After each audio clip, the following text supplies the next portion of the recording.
Assalamualaikum warahmatullahi wabarakatuh. Bismillahirrahmanirrahim.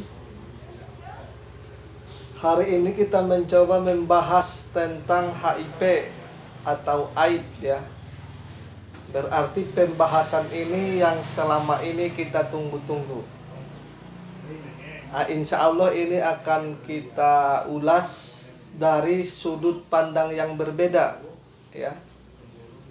Jadi kita ulas itu nanti dari sudut pandang holistik atau dari sudut pandang yang meliputi semua dari permasalahan ya. Jadi bagi teman-teman nanti begini, ada kata teman-teman itu juga bahwa HIV atau AIDS itu tidak bisa diobati.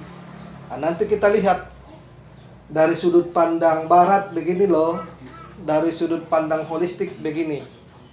Maka nanti antara sudut pandang barat dan sudut pandang holistik, maka itu kita akan satukan. Maka nanti akan kelihatan. Nah, ini bagi teman-teman yang ada di barat ya, atau bagi teman-teman yang ada di kedokteran, saya juga berharap semoga nanti teman-teman itu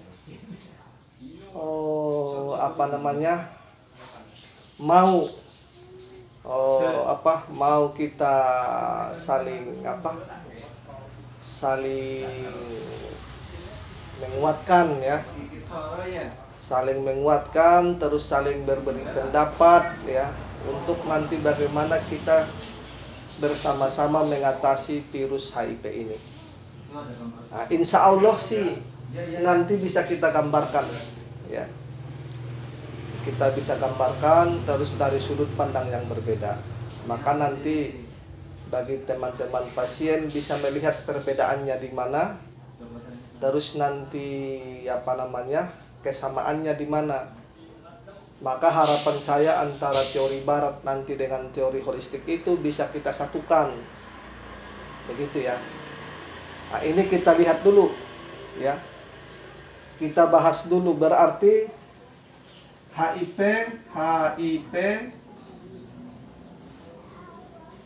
human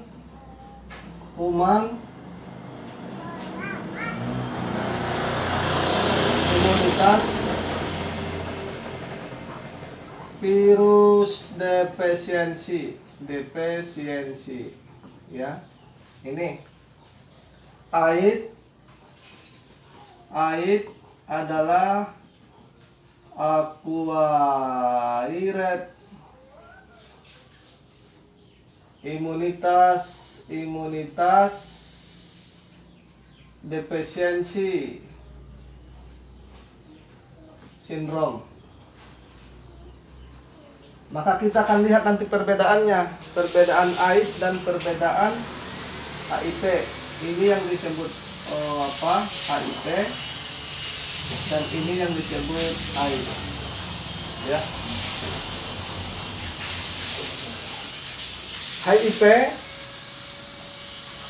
HIV adalah virus yang merusak kekebalan tubuh. Ini harus diingat, HIV adalah virus yang merusak kekebalan tubuh dengan cara menginfeksi tubuh itu dan menghancurkan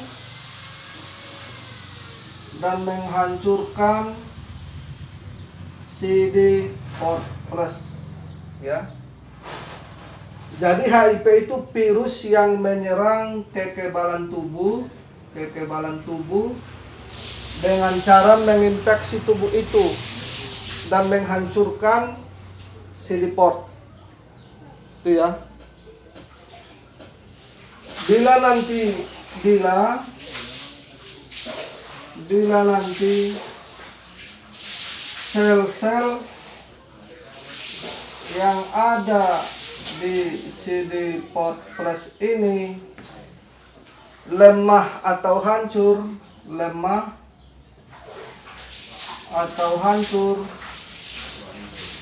maka nanti kekebalan tubuh itu akan lemah sekali. Nah, di sini nanti antara perbandingan HIV dan AIDS itu nanti di sini akan muncul. Bila nanti sel-sel yang ada di CD4 ini lemah atau hancur, maka tubuh itu akan lemah. Ya. Maka tubuh itu nanti akan lemah. Maka nanti HIV ini bisa menjadi AIDS. Bisa menjadi AIDS. Ya. Jadi intinya sih seperti itu pembahasannya. HIV ini adalah penyakit seumur hidup. Harus diingat. HIV ini penyakit seumur hidup. Dengan kata lain, penyakit itu akan berada di tubuh seseorang itu kalau sudah terinfeksi ya. Jadi harus diingat, penyakit HIV itu sering disebut penyakit seumur hidup. Dengan kata lain, penyakit itu akan berada di dalam tubuhnya selama dia masih hidup. Begitu ya. Nah, sampai saat ini belum ada yang bisa mengatasinya. Nah, ini akan kita lihat ya. Sampai saat ini belum ada metode yang bisa mengatasi HIV ini. Begitu ya. Jadi nanti kalau nanti kemampuan HIV ini nanti rendah ya.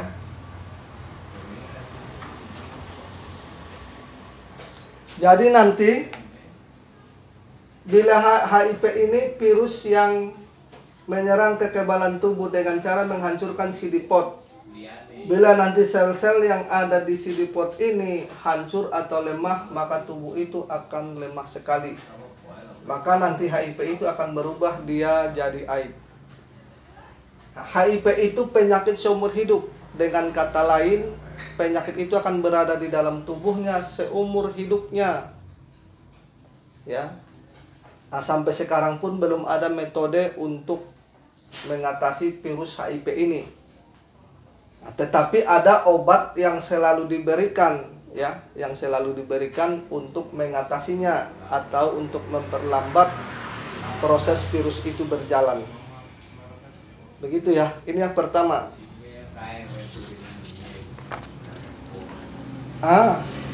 Terus kita lihat gejala dan tanda.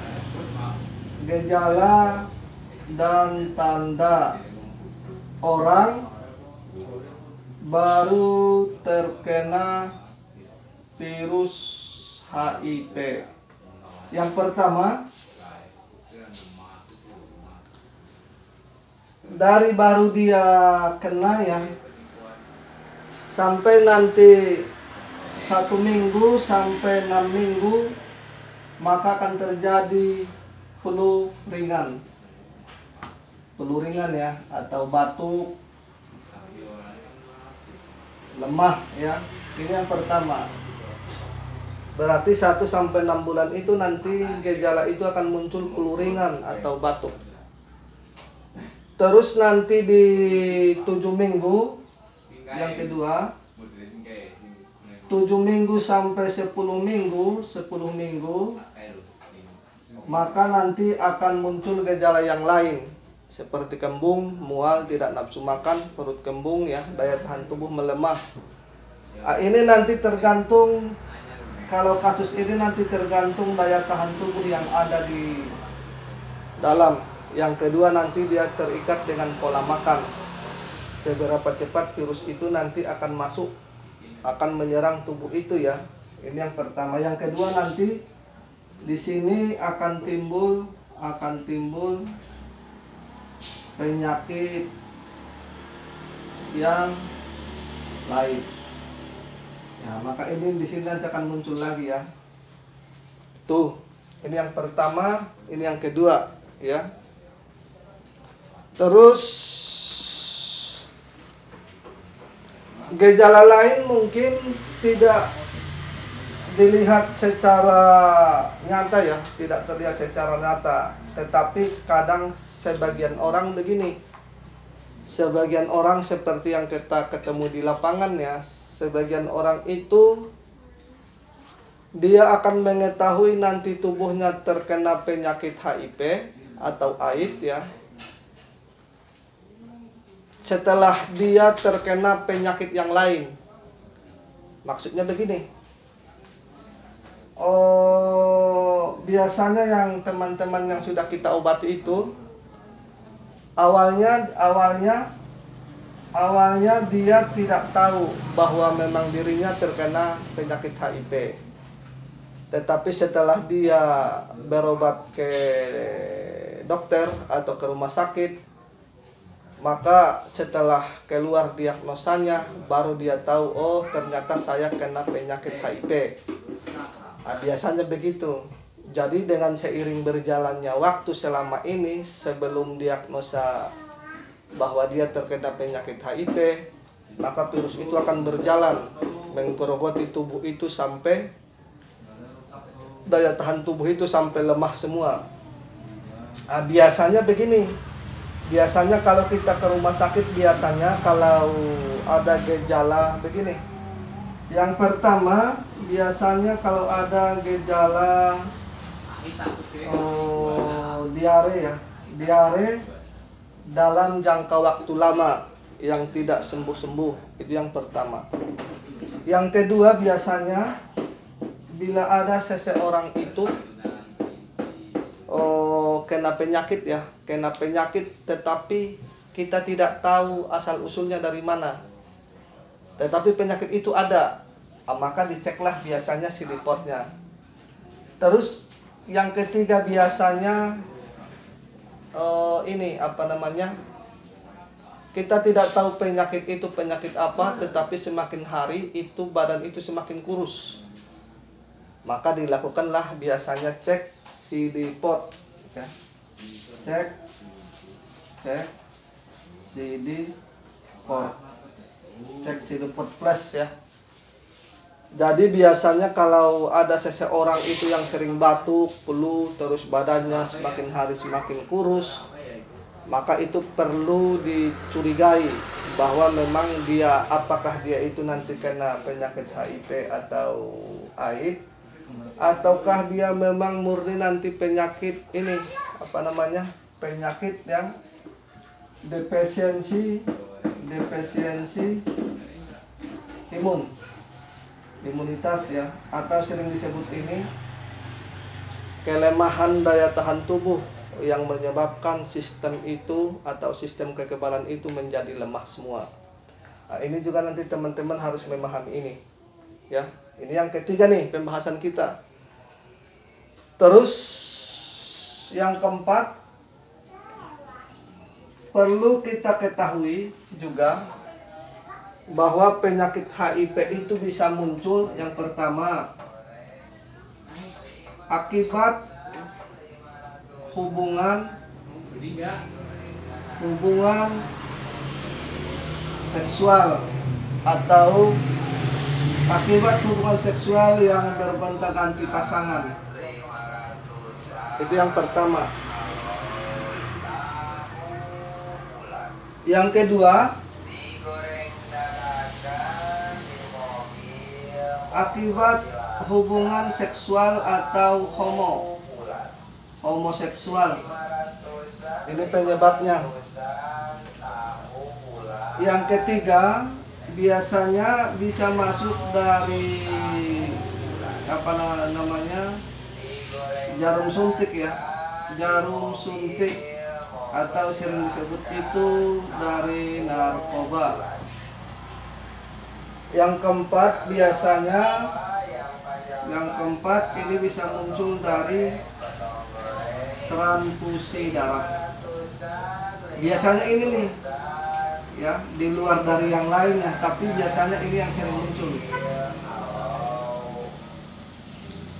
Jadi perlu kita ketahui bahwa virus itu akan muncul biasanya, yang pertama akibat hubungan seksual yang bergonta-ganti pasangan, itu yang pertama. Yang kedua sering terjadi itu akibat homoseksual, berarti kalau homoseksual itu berarti penyuka sesama jenis ya. Yang ketiga, akibat jarum suntik biasanya itu kaitannya nanti ke narkoba. Yang keempat, biasanya itu sering muncul disebabkan akibat transfusi darah.